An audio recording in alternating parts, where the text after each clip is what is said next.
3 ఏళ్ల పాప కిడ్నాప్ కేసులో ట్విస్ట్ నెలకొంది. తండ్రే పాపను 5,000కు విక్రయించినట్టు తేలడం షాక్ ఇచ్చింది. అటు భిక్షాటన చేయించేందుకు పాపను నిందితులు కొనుగోలు చేసినట్టు గుర్తించి సీరియస్ యాక్షన్ తీసుకున్నారు విజయవాడ రైల్వే పోలీసులు.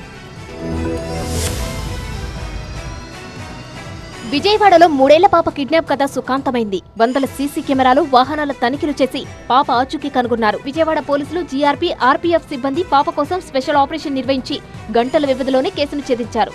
ఫిర్యాదు చేసిన మస్తాన్ తీరుపై అనుమానంతో ప్రశ్నించగా పొంతన లేకుండా సమాధానం చెప్పడంతో పాటు రైల్వే స్టేషన్ కు ఒక్కడే వచ్చినట్లు గుర్తించి మరింత లోతుగా దర్యాప్తు చేశారు. భార్య గురించి ఆరా తీయగా ఆమె గురించి తప్పుడు సమాచారం ఇచ్చాడు.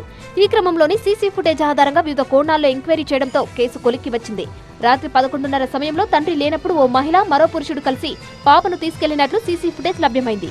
అక్కడి నుంచి సీసీ ఫుటేజ్ ను వెరిఫై చేస్తూ విజయవాడ బస్టాండ్లో విశాఖ వెళ్లే ఆర్టీసీ బస్సు ఎక్కినట్లు గుర్తించారు.